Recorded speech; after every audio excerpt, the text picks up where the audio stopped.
Good morning, good afternoon, everyone. Thank you for joining us. Just to let you know, we're going to wait a minute or two until we have more participants joining us and we'll kick off. So again, thank you for joining.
Good morning, good afternoon, everyone. I am Pablo Vieira. I am the Global Director of the NDC Partnership.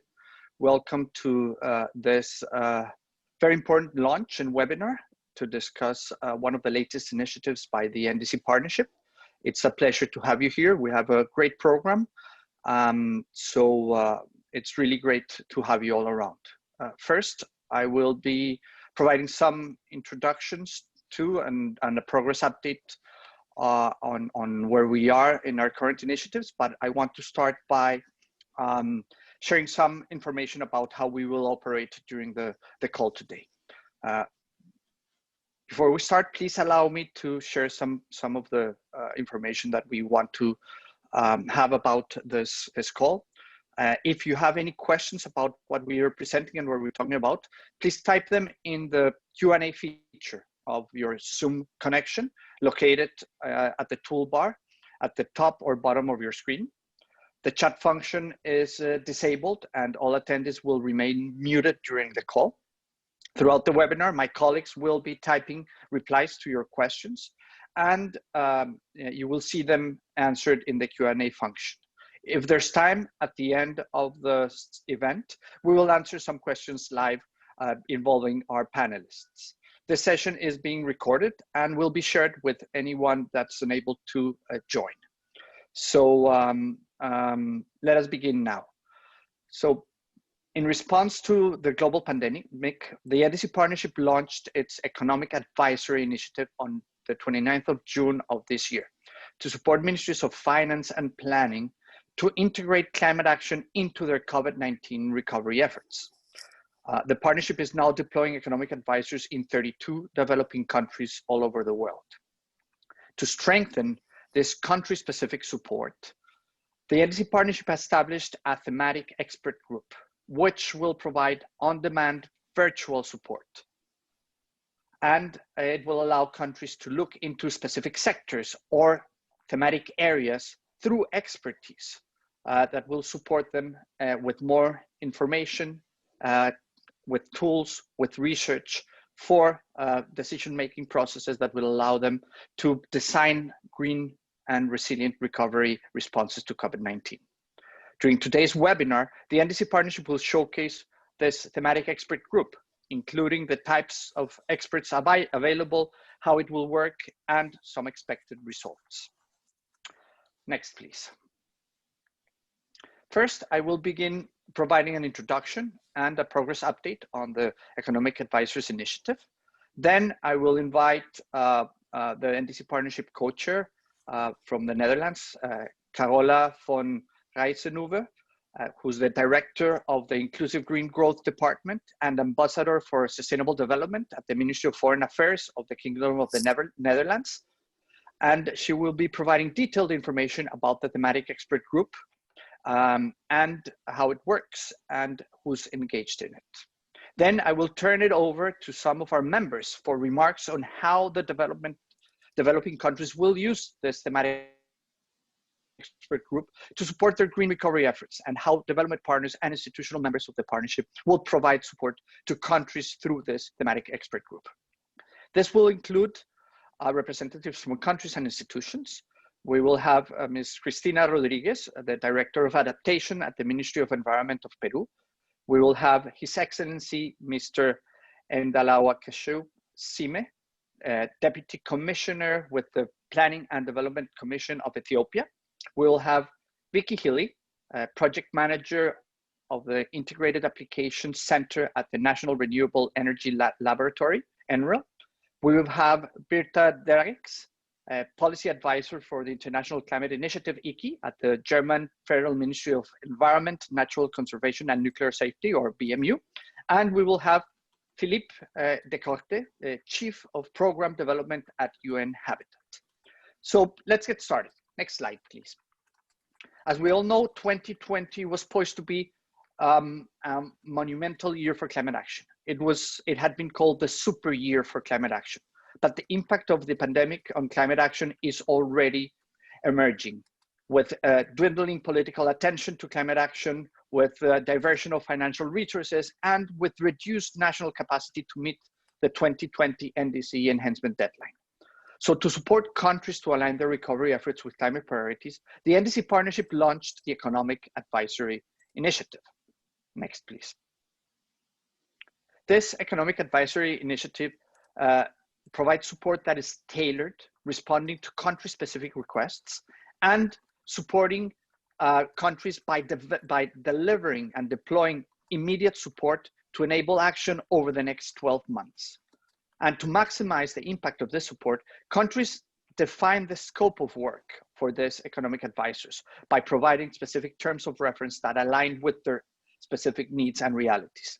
And these economic advisors are embedded in the ministries of planning and finance of these countries. The exact scope of work will vary from country to country according to each country's needs and based on their request for support. Next. To date, the NDC Partnership has received requests from and will support 32 countries. You can see them in this slide. And in response to this request, 14 member countries and institutions are providing support to the Economic Advisory Initiative. Thank you to all these partners that are providing support to the 32 countries. Next, please. So based on an initial analysis of the activities included in the terms of references designed by the countries requesting support, 7 key anticipated results have been identified across the 32 countries receiving economic advisory support. First, as an overarching result, by September 2021, ideally all 32 countries will incorporate climate ambition in their recovery plans in response to COVID-19. 28 of these countries are assessing the effects of COVID-19 on their NDCs and in general on climate action at their countries in terms of potential budget relocations, technical capacity available to respond, and in terms of how to mainstream maintain the quality and ambition of their updated NDC, looking at a submission in 2020 or early 2021. 20 countries are identifying low carbon and/or resilient projects as part of the support that they're receiving. 14 countries are mobilizing financial resources for recovery in a way that incorporates climate priorities into the recovery efforts by financing existing projects that are aligned with a climate compatible future. 9 countries are identifying and adapting global recommendations and good practices on recovery to their national contexts. 9 countries are training and building capacity of ministry staff, the ministries in charge of the recovery packages, ministries of finance, ministries of planning. And finally, 7 countries are developing climate finance instruments or mechanisms to support the recovery package, to support a greener recovery package. Next, please.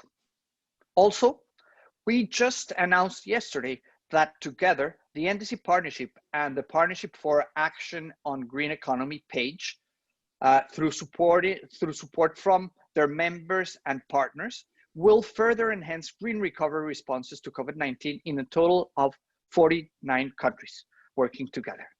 This includes synchronizing complementary activities, particularly in those countries where both initiatives are providing direct support to the governments in the recovery efforts.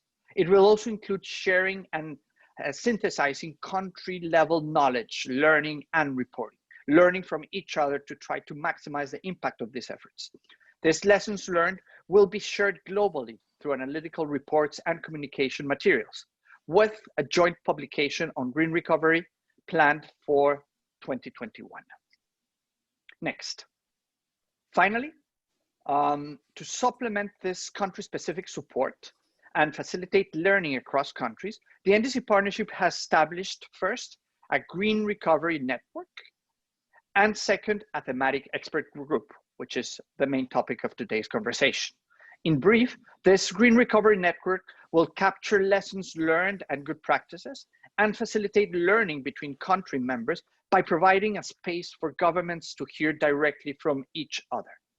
And second, the Thematic Expert Group will provide sector and thematic expertise to enable more informed and robust decision-making for governments on their green recovery responses to COVID-19. Now, let me turn it over to Carola for further details on how this works and who is participating in the Thematic Expert Group. Thank you very much. Carola, the floor is yours. Thank you very much, Pablo, and I'm really honored that I'm allowed to present this exciting and very well-timed offering by the NDC Partnership. As it has been mentioned, the Thematic Expert Group will supplement the country-specific economic advisory support by providing on-demand technical advice, research, or guidance on specific sectors or themes related to climate adaptation and mitigation issues incorporated in countries' recovery responses. To date, we have 14 confirmed partners who are offering to provide technical expertise on a range of sectoral and thematic areas. The group is open, and at any time we will welcome additional partners to join and offer their services. Partners are mainly utilizing their own financial resources to respond to country requests. Though a small number or amount of technical assistance funds have been made available to ensure partners can respond quickly and flexibly to country requests as they emerge. At the next slide, you can see there is a wide range of expertise being offered to the group's members, such as agriculture, energy, biodiversity, and cities and urban development. This list represents the key areas of expertise offered, and countries are invited to use this list as a guide to understand the type of support available to them through the group. It's not limited, obviously. We will now turn to the mechanics of how this group will function. First of all, the group will be hosted and managed by the support unit under Pablo's lead.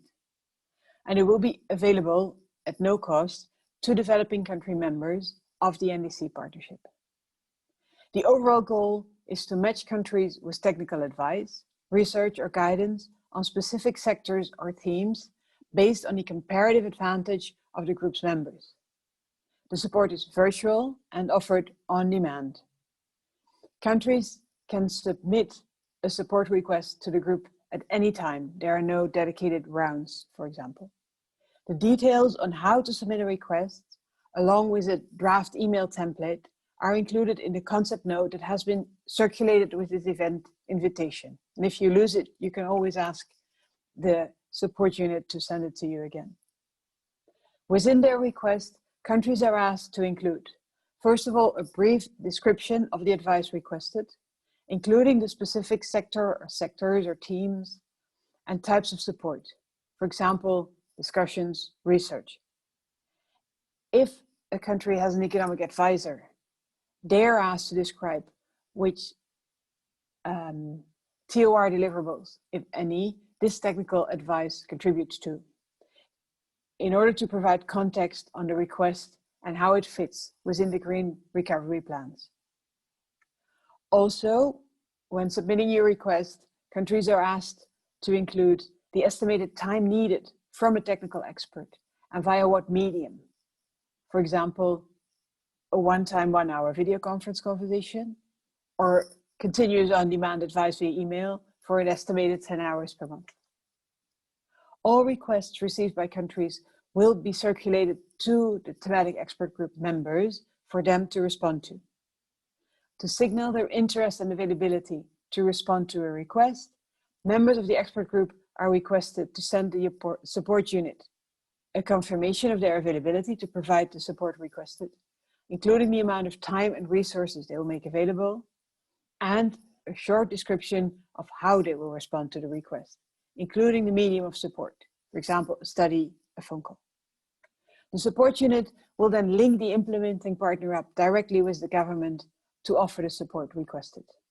So this is a fairly light and simple process. We now have for you an example request to help illustrate the type of request expected to be responded to through the group. This is obviously a hypothetical example. It is illustrative of a more intensive effort, which includes some analytical work, compared with other requests that may only ask for a few hour calls to discuss a topic or to identify recommended actions. In this case, a country is preparing an action plan on cities and urban development as part of its COVID recovery strategy. The government aims to integrate climate mitigation into the plan's investments and activities, along with specific GHG mitigation targets on emission scenarios for the 5 largest cities in the country. The advisor has suggested the plan incorporates sustainable mobility, green buildings, and renewable energy, but more technical details would be helpful here. Therefore, the government submits a request for an expert to prepare the GHG mitigation analysis and provide advice on green transport and infrastructure. It is estimated that this would require approximately 25 hours in total over 2 months.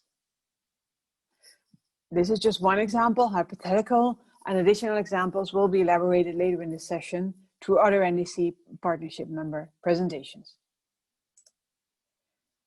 Overall, the objective of this support is to support countries to make more informed and robust decisions on their green recovery responses after COVID-19.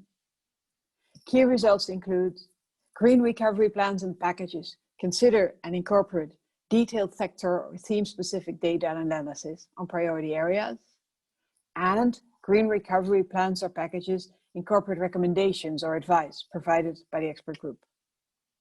With this, I'd now like to hand back over to Pablo to introduce some of the speakers from our member countries to provide brief remarks on how they anticipate engaging with this group.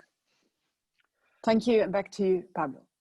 Thank you very much, Carol, and thank you for explaining what are the objectives and the expected deliverables by this initiative. As you mentioned it, nothing better than hear directly from both member countries that are looking at support through this mechanism, and of course, experts that will be able to provide it. So I would now like to turn it over to our members for some remarks. First, I invite Christina Rodriguez, Director of Adaptation for the Ministry of Environment of Peru, to share some remarks on how she would envision Peru participating in this expert group, including some of the anticipated sectors or themes that the country is interested in incorporating in its green recovery. So please, Christina, the floor is yours. Thank you, Pablo, for the pass and the invitation, and thanks to all the attendees participation in this event. In first place, I would like to explain from the Minister of Environment of Peru, Kirle Chegaray. COVID-19 shows us how fragile life is and that we must take in action now. A green recovery depends on our ability to encompass the needs of all. To do this, we need access to technical and accurate data. In the last few years, Peru has been working to enhance climate change actions. We are implementing 154 adaptation and mitigation measures, which are part of our NDCs. And this year we will submit enhanced NDCs with greater ambitions, transparency, and a sense of urgency. Now I want to tell you about recent where we also see this for a green recovery process linked with adaptation, mitigation, and finance area. Those activities has been submitted to NDC Partnership, as Pablo mentioned, for adaptation and mitigation. Action plans are the first step to consolidate technical information, such as goals, enabling conditions, benefits, key stakeholders, and others. In adaptation, we consider tourism a new potential thematic area because this activity is the most affected in the frame of COVID-19. During 2017, tourists represent 3.8%. In the first half of 2020, foreign visitors decreased 1.3 million, a drop of 61%. In this context, the Peruvian government is promoting the reactivation of domestic tourists, and it is necessary to implement an action plan in this sector, which will identify concrete adaptation measures to manage climate-related risks with conflict in mitigation field, reducing the pressure in the forest area and thus the deforestation. Also mitigation, we consider three potential new measures: telework, sustainable individual mobility, and peatlands conservation. Regarding to telework, COVID-19 changed the way of working for many Peruvians and also the world. For that reason, we want to develop an action plan for telework, which allow us to reduce emissions by avoiding fossil fuel use in urban spaces and the energy consumption in working places too. Regarding to sustainable individual mobility, Peru promotes the use of bicycles as sustainable transport, generating jobs, improving the quality of life and the environment. The preparation of an action plan in this case will allow us to measure, to become this measure more sustainable and widespread at the national level. Third, we're taking action to reduce deforestation in sensitive areas such as peatlands that are considered the most important carbon storage on the planet, which regulate water quality, conserve biodiversity, and are relevant for ecotourism. Options for sustainable livelihoods and supply for non-timber forest products. Therefore, we think it is necessary to address these elements through the development of an action plan related to peatlands. That the Thematic Expert Group can play an important role in achieving these activities and action plans. The group could give us technical support, research, guidelines on a specific sector or areas, and help in the integration of climate change policy in the economic recovery package. Last but not least, we are looking to identify and assess the potential for economic reactivation of investment projects related to the NDCs and link it with the mitigation and adaptation measure promote for economic recovery. We believe that the Thematic Expert Group could provide support on these economic estimations, including economic growth, as well as measured employment impacts. And finally, Peru, which wishes to congratulate the NDC Partnership for this initiative and the support for the activities linked with recovery plans, which will allow us to have a green, carbon, and climate resilience development. Thank you for this time and for the space in this important event. Thank you very much, Christina. And this is a great example of a comprehensive approach to a green recovery plan. And of course, we look forward to receiving your specific requests in the different areas. And hopefully this will start opening some eyes and getting some of our partners excited about the kinds of things that we will be supporting over the next months. So thank you so much for the explanation and for sharing the strategy behind the green recovery efforts of Peru. I would now like to invite His Excellency, Mr. Ndakachu Sime, Deputy Commissioner of Ethiopia's Planning and Development Commission, to provide some brief remarks. Excellency, the floor is yours. Yes, Pablo, thank you so much. I'm glad to be here with you today. Yes, COVID blow has trapped the whole world under a panic mode for the last 6 months also. Since it's a health pandemic attached to survival of human being, a lot of change has been witnessed globally in reprioritizing the focus areas, and multinationals, government institutions were forced to realign their focus. So in such historic moments, there is an obvious risk of giving a lesser attention for key issues like climate, while humanity is struggling for survival. So I think the NDC Partnership, especially this Thematic Expert Working Group, is initiating an interesting task to minimize this risk of giving lesser attention to important subjects like climate actions.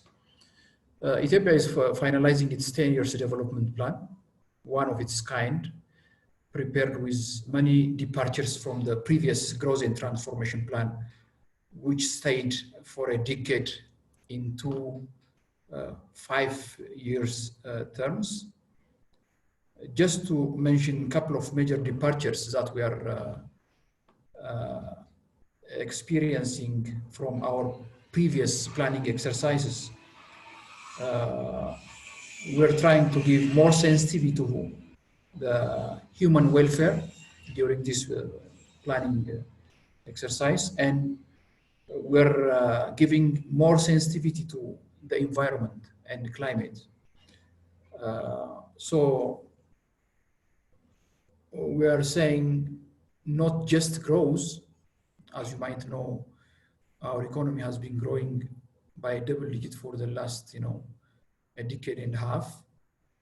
But this time we're trying to see the quality of the growth that we have been passing through for these perspective plans that we are preparing now. And we took a strategic pillar for that to experience quality of growth in our planning exercise, to make it more citizen focused with its fairness and equitability.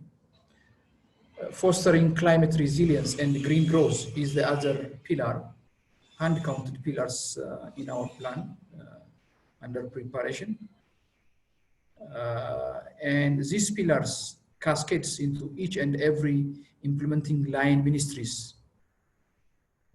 Its full context being captured at our Environment, Forest and Climate Change Commission, EFCCC, which we are working closely throughout the planning process. When COVID-19 entered Ethiopia, like all other countries, we didn't expect the long set and deep impacts a virus would have.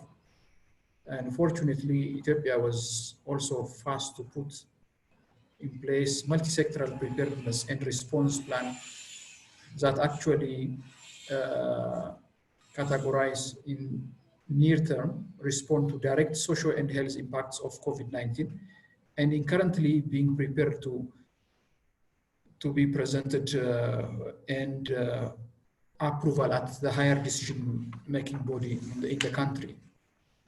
We definitely need a greater effort to ensure our plan and all recovery efforts are efficient and effective so that the country can get back on track to achieving ambitious national growth targets, and that climate remains a pillar of near-term recovery and long-term growth. With the support of the NDC Partnerships, Economic Recovery Initiatives, my commission appreciates support from Germany and UN Habitat. We have already communicated through our terms of reference and detailed activities. The major areas we can say are divided in four categories, as you can see on the screen. The first one is linked with, linking recovery with our plans. Yes. National, subnational, long-term, and mid-term plans. There are different kinds of categories of plans that we are exercising currently. So under this category of function, we are considering the 10 years perspective plan, and actually the cascading, the 5 years plan, and performance tracking is the other area that we are considering, because planning is something, and having a very rigorous mechanism and follow-up tools to make sure that those plans are implemented is the other thing. So the tracking and the reporting framework, we are giving special attention for that as well. The other one is the multi-sectoral preparedness and response plan. Update of the climate resilient and green economy strategy, the CRGE, which has been in action for the last decade, and which means actually some critical elements. So we took this under the first category. The second one is the MRV and MND system linkage. We will try to link our monitoring and evaluation system with the climate change and MRV details. Ethiopia has endorsed a new procedural details for a national monitoring and evaluation system. And we are automizing and digitizing that system currently. And we want this MND system very compatible and in line with a climate action monitoring and review and verification details at a country level. Establishing accountability mechanisms for climate action is the other specific area that we would like to cascade into line ministries and follow up what is being done under this climate action captured in the plans. The third area is macroeconomic impacts. Actually, this is taken as a special focal area because it needs special attention, and biodiversity and climate adaptation and resilient components of the plans, 10 years, 5 years, and the cascading one. Sustainable urbanization is the other area with developing green cities. The impact of climate change on national economic growth to develop a climate and COVID resilient society is the other element. Actually, this goes with one of the pillars, one of the 10 strategic pillars captured under the perspective plan to build and establish a resilient economy, both in terms of different economic shocks as well as climate changes. So in partnership with Germany and UN Habitat, these specific activities are captured. We are trying to decompose the specific expected activities to be channeled through the advisory as well as different technical supports that we are pursuing under the NDC partnership. I would like to thank again GIZ, UN Habitat, and NDC Expert Group, and thank you for this time. And back to you, dear moderator. Thank you very much, Excellency. And clearly, you're showing us the way that countries should look into recovery packages by mainstreaming climate action and the recovery into all planning documents and exercise, by really identifying the potentials of creating jobs and solving other economic and social issues with strong climate action that will promote the recovery. And of course, by making sure that you're tracking and measuring everything on the way. So appreciate your comments and the examples you have shared with us. And this, of course, gives us a good indication of some examples of the types of support that would be requested by governments, by members of the partnership. And it's a perfect opportunity for us to now shift and hear from some of our implementing partners that are going to be providing expertise support to this group. And they're going to be talking about how they could respond to such requests. So let me start with Vicky Healy. She is a project manager of the Integrated Applications Center at the National Renewable Energy Laboratory, NREL. Vicky, the floor is yours. Great, Pablo, thank you so much for the introduction. And I'd just like to start by saying that NREL is very proud to be a part of this Thematic Expert Group working on this very important initiative. So basically in response to COVID-19, NREL has been researching and analyzing the role of clean energy technology, policy, planning, finance, and market solutions in response to providing economic recovery in the wake of related to the crisis and impacts of the disaster we're facing right now. So we are prepared to offer some support in the energy and energy water nexus space to questions that come in from the governments and financial advisors. And some of the things we could look at for them relate to energy supply and storage, helping, of course, restructure or revise any NDC targets that might need to be relooked at based on clean energy, working on integrated resource and resilience planning, analyzing de-risking instruments, and also looking at circular economy solutions. So we are prepared to respond quickly, not only by offering access to NREL expertise, but also to experts that we have living and working around the world who are a part of our Clean Energy Solutions Center expert team. NREL is the operating agent for the Clean Energy Solutions Center, which is an initiative of the Clean Energy Ministerial. And again, we have direct and quick access to these experts who are living and working in regions around the world. You'll see a row of some pictures of some of our experts who are either currently serving on the Ask an Expert team or have previously served on the Ask an Expert team. And we are utilizing the Clean Energy Solutions Center model in our efforts to respond to requests coming in by offering that quick, fast response to those questions, because governments have oftentimes, needs for fast response to critical questions as they make decisions.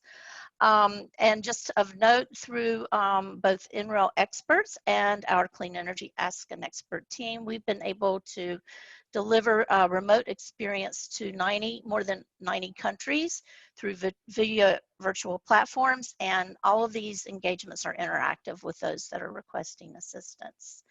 We're also able, through our LEDGE GP activities, provide technical support to countries on integrated climate and economic recovery plans and actions, and also engage in peer learning and exchange on good practices for green recovery through such things as communities of practice. So with that, I know we have time constraints and I will stop there, but I did want to again say thank you and offering us this opportunity to be a part of this important team.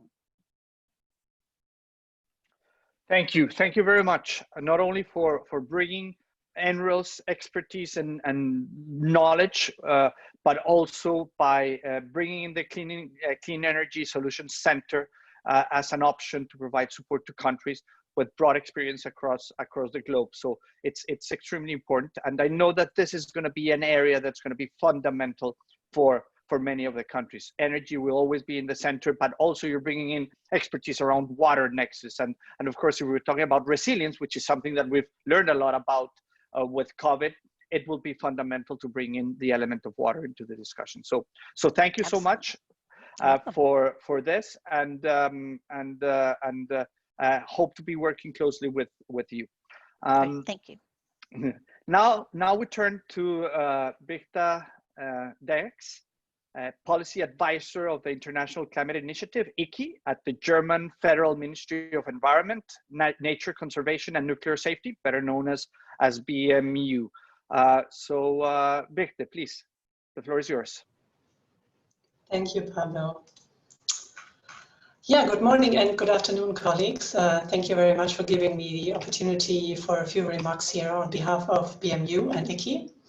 The International Climate Initiative, or as you know, ICI, is an important part of Germany's international climate finance commitments, but we also do offer expertise on a range of sectors and topics, including biodiversity. The World Economic Forum describes biodiversity loss as one of the 6 main risks for humanity. It points out that the preservation of nature is a prerequisite for social security, human well-being, and economic development opportunities. The COVID-19 pandemic poses major challenges to governments. Protecting the health of citizens must be a top priority. However, we think that the prevention of future pandemics, the fulfillment of global climate commitments, the conservation of biodiversity, and the recovery of the economy must go hand in hand. It will therefore be important to provide political advice as part of this Thematic Expert Group for finance, planning, and economic ministries in partner countries. This advice will aim to support a climate and biodiversity-friendly economic recovery process that increases the resilience of vulnerable people and ecosystems, create positive employment effects and income opportunities, and promotes nature-based solutions. The provision of ICI support to the Thematic Expert Group will be connected closely with our expert working on several of our ongoing initiatives and projects. As part of its priority on support for a green economic recovery, BMU's Corona Response Package intends to contribute to climate and biodiversity-friendly strengthening of the economy in 2 respects. First, through existing ICI projects implemented by GNZ, 8 economic advisors will be deployed in the framework of the NDC Partnership's Economic Advisory Initiative to support ministries of finance and of planning in designing low-carbon, climate-resilient, and biodiversity-friendly economic programs.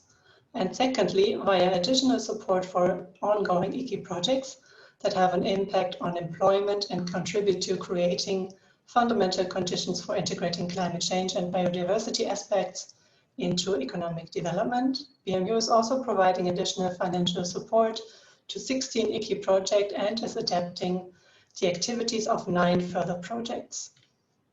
One of the projects receiving additional support is the Global ICI project supporting the design and first implementation steps of the CBD post-2020 framework. In short, we call it BioFrame. It's a project implemented by GIZ. The project will support key actors in partner countries in designing the new global framework for biodiversity post-2020, as well as integrating biodiversity and climate change into economic plans and measures for a green economic recovery. This will be done via sharing tools and concepts, providing policy and technical advice, and by awareness raising, for instance, as part of this Thematic Expert Group under the NDCP. Dialogues on biodiversity and climate finance are also expected to improve framework conditions for policy decisions and measures that promote, prioritize, and implement climate and biodiversity-friendly development paths. I think I stop here. Thank you very much, and back to you, Pablo. Thank you very much, and thank you to the BMU for the great support, not only by providing already support for 16 ongoing projects, 8 economic advisors, but also being very active in the Thematic Expert Group. And of course, BMU through ICI has specific windows for supporting recovery packages, and very recently also with the rest of the partners of the NAMA facility launched also a special window for recovery. So support throughout the different channels is fundamental, and we appreciate all the support that the German government gives to the partnership and its members. So thank you very much. Next, we will hear from Philippe de Cocte, Chief of Program Development at UN Habitat. Philippe, the floor is yours. Thank you, and really appreciate it for this opportunity. It's great to be here. I will talk about the obvious, but it's still often a blind spot in the way we think, the way we act, and the way we organize ourselves, talking about cities and urbanization. We live in an urban world. 90% of the cases have been in urban areas. Of course, the direct impact of lockdowns and measures has been felt most greatly in cities, and then from there, it has affected the surrounding areas. So allow me to focus on this blind spot. But it's great to see, and I'm very happy to be part also of a speakers list that includes the Excellency from Ethiopia, because there are some countries that are visionary and are taking the right way forward. First of all, we do know that when it comes to emissions, cities represent a large, significant amount. We don't always see it reflected as much in NDC commitments, but the share is definitely important. Concentrate large population and infrastructure, but we also know, of course, they're the first to bear the brunt of climate impact. The second thing we know, but we often don't think through enough, is that urban economies increasingly are the major share in national economies, up to 70–80% of GDP, depending on the context. But that role and the nature of urban economies is not always properly reflected in national economies, and certainly also not in national economic recovery strategies and stimulus packages. We know that, of course, there's a lot of space for innovation when it comes to economy in urban areas.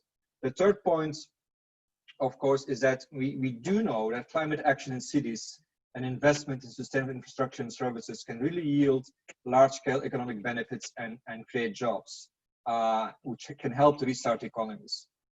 We can certainly think about the housing sector. Clearly has been proven to be important when it comes to COVID response. Inadequate housing is a key factor. Public space, mobility, key factor when it comes to COVID. But we also know, of course, it's very important from a climate perspective. There's a risk there that we might not get it wrong. That we might get it wrong if we divert our eyes away from cities. Four, we've also seen, and we know this, that cities have shown great leadership when it comes to climate action, and really be out there allows us to really identify a whole range of very concrete initiatives that have political support, that have ownership at the local level, from the private sector, from the public sector, and is able to drive change forward at a scale that is sometimes more difficult to obtain at another level. So again, making these dual benefits between climate and recovery and providing services for populations. We, of course, are ready as part of a broader group at IFRC and WRI and others to support constant advisors through the Thematic Expert Group, making those connections also with cities and other urban stakeholders, and be able to actually push forward new ideas, okay, making sure that we increase the urban dimension of the NDCs, and then also create space for urban recovery within national socioeconomic recovery frameworks and stimulus packages put forward by governments. Allow me to flag exactly one very important document. The Secretary General of the United Nations has put forward a policy brief on COVID in an urban world, and I'll see if I can share it in the chat. If not, we can share it with the group by email. It's an important piece that came out about a month ago that really makes this case on how we can link climate action with socioeconomic recovery related to COVID, the space of cities. It talks about, of course, the need for a much better understanding of and have disaggregated data, give suggestions on the policy areas we can look at, but also clearly saying that if we talk about cities, national governments have a great opportunity and responsibility to create a framework to actually deliver and make progress on these combined actions between climate and COVID-19. So it's a very important piece. It's about 20 pages, so it's easily digestible. And we use it actually as a guide going forward to kind of orient and engage with governments in supporting them. And again, great to see the work being and the progress being made in Ethiopia and Rwanda and other places, but happy to support more countries to make this connection real and to seize the opportunities exactly that urbanization offers, not just on climate and COVID, but of course, more broadly towards the SDGs. And I'll leave it there. Thank you, Pablo. Thank you, Philip. And it would be great if we could share this policy brief. If you can't share it through the chat, we would be happy to share it with all the participants via email. So we appreciate that. And of course, as you were saying, more and more cities are driving the economies, especially in developing countries, and having cities as a focal point of action for recovery efforts is fundamental. So your expertise and your advice through the Thematic Expert Group will be greatly appreciated by members. So thank you so much. With this, I want to thank all our speakers today. It's been really, really good to hear from you the different ways in which this Thematic Expert Group can be used by developing countries and will be supported by our institutional members and our development partners. And we have a few minutes. So before we conclude, we would allow for some time to answer any questions you might have. We have been answering questions on the Q&A function, but if you want to take advantage of our distinguished panel at this point, please type in your question. If you don't have anything in mind, please do use our email address, econadvisors@ndcpartnership.org, and I'll show you that. I'll put it on the screen in a second to send any questions that you might have. We would be happy to answer them. What we want to do is we want to make sure that everyone, all our members, know about this service, know about the Thematic Expert Group, and all of them use it in driving their economic recovery by bringing in NDCs and climate priorities. Let's give everyone a second to see if there's any questions at this point. Oh, thank you, Philip, for sharing the document for all the participants. You can access it through here, but we will share it no matter what, so that everyone can have a look at that. So I don't see any questions coming through at this point. I would like to once again thank all our speakers today. This is a collective effort where we need to bring together the expertise, the knowledge of the members of the partnership to support governments find solutions that are viable, that are realistic, that are aligned with their own priorities and realities, and that would require all the support from our partners. At this point, we have 14 partners that are going to be participating, covering very, very important areas of work. So we invite once again all the countries that have been listening in today and those who will look at this presentation later on to reach out to the support unit, to reach out to the Thematic Expert Group, asking what you need in terms of support, in terms of knowledge, in terms of research, in terms of potential solutions for your most important areas of work on the recovery. We as a support unit, we as the NDC Partnership are here to support you through the economic advisors, through the Thematic Expert Group, through the network, in finding the best possible way forward to incorporate climate priority, to incorporate sustainability into your COVID recovery packages. And of course, to drive the broader goals of the Paris Agreement, including supporting the submission of new, updated, enhanced NDCs this year or next year, and accelerating the implementation of current ones. So let me come back and thank everyone for your participation. It's a real pleasure to have you here, to hear your examples and your commitments, and we'll be in touch. Thank you all for joining us today. Thank you, Pablo. Thank you so much. I'd like to thank all NDC Partnership team. Bye-bye. Bye-bye. Thank you so much. Thank you. Ciao. Thank you, Pablo. Thank you, everyone. Thank you, Pablo. Bye. Bye all. Have a good day. Ciao.